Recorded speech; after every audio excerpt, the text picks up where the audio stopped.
Hola y bienvenido a este canal. En este video vamos a dar secuencia al video anterior que hablábamos de impedancia de puertos digitales en modo input. Hoy vamos a ver esa impedancia en el modo output, ¿sí? Eh, bueno, ante todo te quería mostrar la página 259 del datasheet del ATmega 328P, donde habla de las características de corriente continua, ¿sí? Y bueno, habla de la corriente de fuga en el modo input, ¿sí? Eh, y bueno, justamente en los pins en el modo low o high, ¿sí? En los dos casos tenemos un microampere de fuga. Eso es lo que consume esa serie de circuitos que son los circuitos de entrada, ¿sí?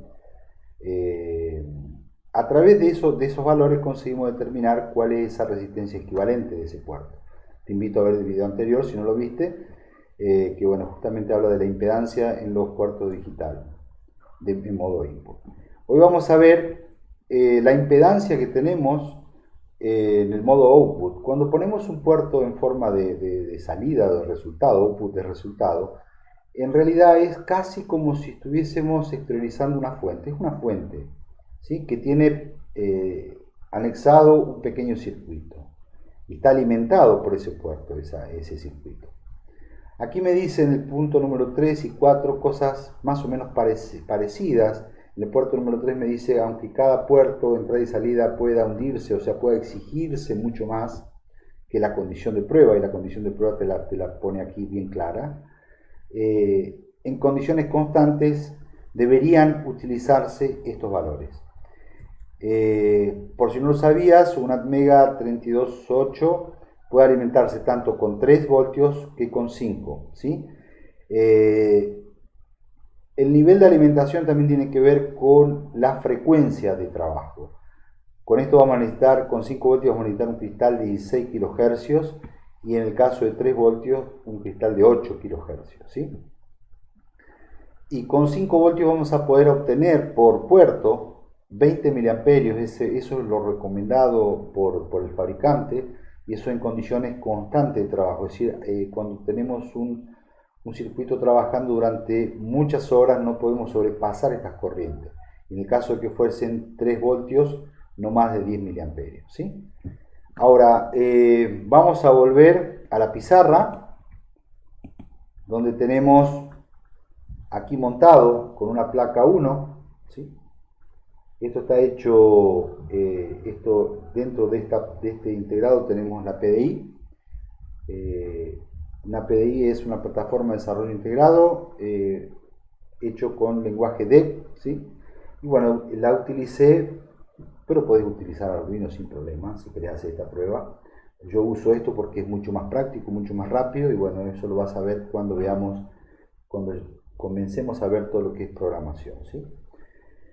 Lo único que tengo aquí es un puerto en pull down, donde cuando pulse voy a estar entregando un 1 lógico, y una salida, y enganchando con lo que decía en el video pasado, que todos los puertos son digitales.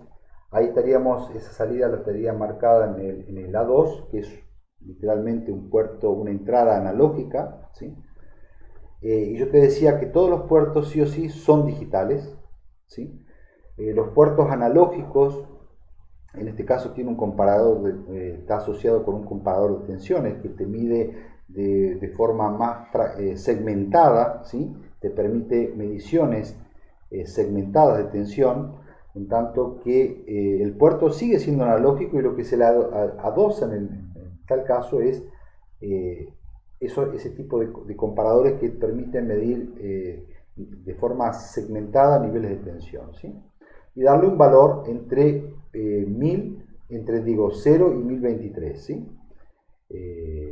Eso es con 8 dígitos, vas a poder tener un valor, y ese valor es el que nosotros decimos analógico, entre comillas, ¿sí? Pero bien, se puede utilizar como puerto digital porque verdaderamente es un puerto digital. La diferencia es que en un puerto digital puro vas a tener una salida que va a ser o un 1 o un 0, un nivel alto o un nivel bajo. Y lo mismo pasa con la entrada digital. Va a ser, vas a poder poner un 1 o vas a poder poner un 0, ¿sí? no te va a leer niveles intermedios de tensión. Ahora bien, vamos a medir este circuito. Acá tenemos un puerto digital en modo output y lo grafiqué casi como si fuese una fuente, ¿sí? Casi como si fuese una fuente. En realidad termina siendo una fuente, en tanto que la impedancia de este puerto digital la vamos a medir como si fuese una verdadera fuente, ¿sí? Bueno, vamos a primero medir el lecito. Hay algún cable que está desconectado, con seguridad. Bien, ahí tenemos 11.6 miliamperios, ¿sí? 11.6. Esa es la corriente que está consumiendo este circuito. En realidad es un circuito en serie donde tenemos un amperímetro en serie, este amperímetro está en serie, con un LED y con una resistencia. La resistencia tanto puede estar aquí abajo como acá arriba, no interesa porque estando en serie va a regular la corriente de este circuito, ¿sí?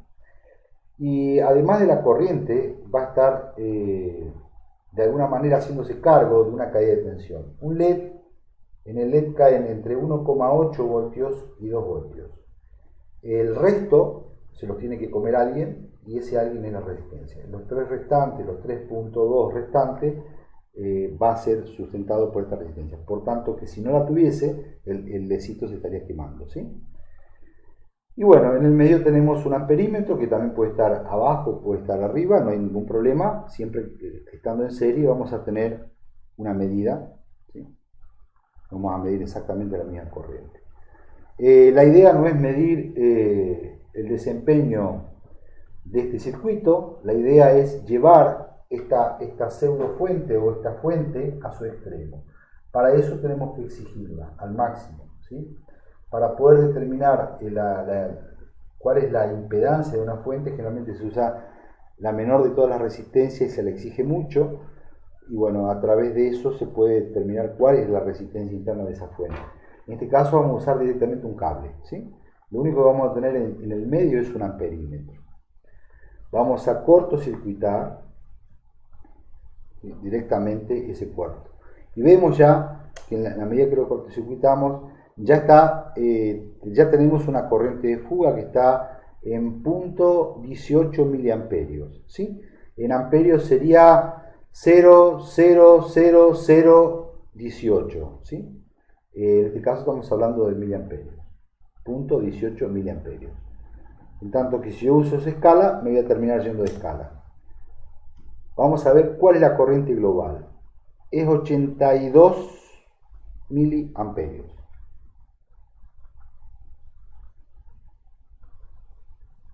Ahora lo que voy a hacer es montar esto, ¿sí? Ya obtuvimos lo que nosotros precisamos, que es la corriente máxima que podemos obtener de ese puerto. En tanto que con ese dato ahora vamos a poder determinar justamente la impedancia o la resistencia equivalente que tiene esa fuente, la resistencia interna de esa fuente, ¿sí? Que bueno, no son más que la representación de todos los circuitos que tiene ese puerto en forma de una resistencia, con una equivalencia, buscando una equivalencia en una resistencia. No significa que la resistencia equivalente hace exactamente lo mismo, es a fines de cálculo, ¿sí? Usamos esto. Bien, vamos a pasar esta corriente a amperios, y esto es 0.082 amperios, ¿sí? Vamos a 5 voltios. Vamos a borrar esta parte. Vamos a poner nuevamente el grafiquito mnemotécnico para que se nos haga carne y que nunca más nos olvidemos de tanto verlo, nos acordemos siempre, ¿sí? Bien, sabes cómo funciona. En este caso, si necesitamos saber resistencia, tapamos resistencia y nos queda voltaje sobre intensidad. Resistencia es voltaje sobre intensidad, en tanto que va a ser 5 voltios sobre 0.082 amperios, ¿sí? Siempre nos estamos basando en las unidades.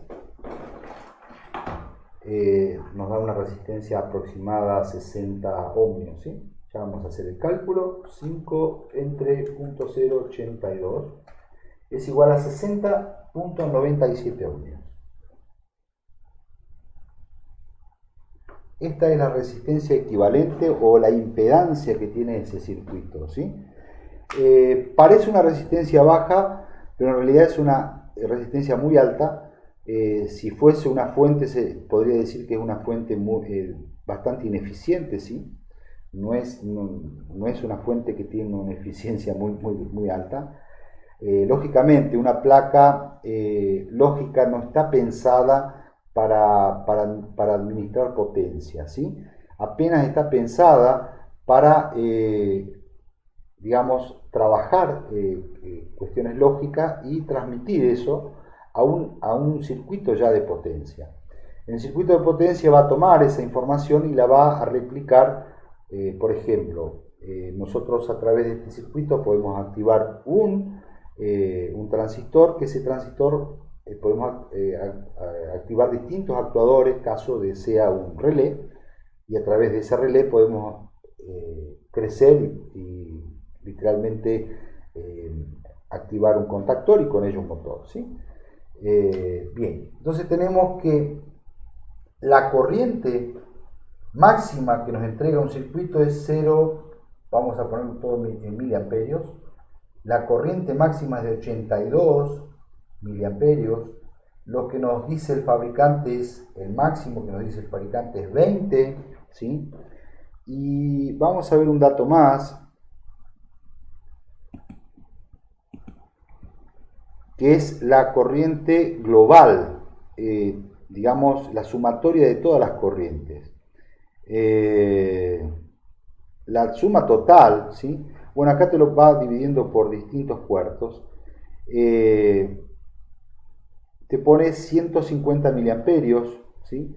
Podrían ser hasta 300 si yo los utilizo a todos, pero verdaderamente lo que vamos a aprender a hacer, más que todo en este canal, es a trabajar con electrónica para poder aliviar todo lo posible a la placa, ¿sí?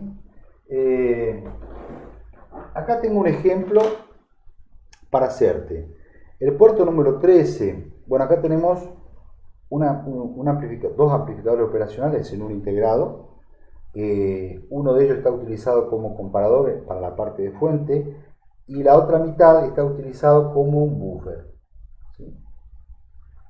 Con una retroalimentación negativa, ¿sí? Es un buffer.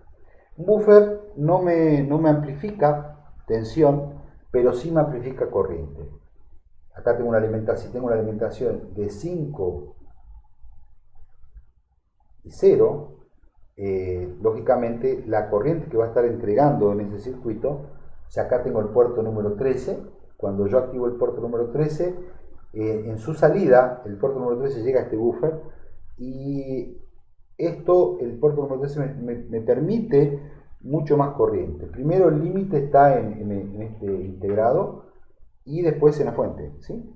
Es un dato para tener en cuenta. Pero la corriente que me puede entregar un puerto en forma constante, ya lo dice el fabricante, no es más allá de 20 miliamperios, ¿sí? La corriente máxima ya la vimos y vemos que es una fuente bastante ineficiente porque su impedancia interna es muy alta, no es baja, es totalmente alta. Las buenas fuentes de buena calidad andarían pero por debajo de un ohm, ¿sí? Muy por debajo, 0.00 y alguna cosa, ¿sí? En este caso una fuente de mala calidad, pero justamente no es una fuente, es una tarjeta lógica y como tal funciona perfecto. Esto es lo que te está entregando el microcontrolador, no te olvides, ¿sí? Cuando hablamos de corrientes bastante altas en el puerto número 13 es lo que nos puede entregar buffer, y es otra cosa que ya lo vamos a ir viendo detalladamente en cada uno de los videos, ¿sí? En tanto que la corriente global yo la pondría en 150 miliamperios para no exigir. Si yo tengo una placa y esa placa la someto a trabajos continuos, o sea que está trabajando 24 horas sobre 24 horas, no podría hacerlo trabajar a una corriente superior a esto, ¿sí? Espero que te haya servido, espero que te guste lo que estoy haciendo. Y bueno, en el próximo video, si Dios quiere, Dios mediante, vamos a estar viendo resistencias en pull up y pull down y qué es exactamente eso de un 1 lógico y un 0 lógico, ¿sí? Te espero y te dejo un fuerte abrazo. Hasta la próxima.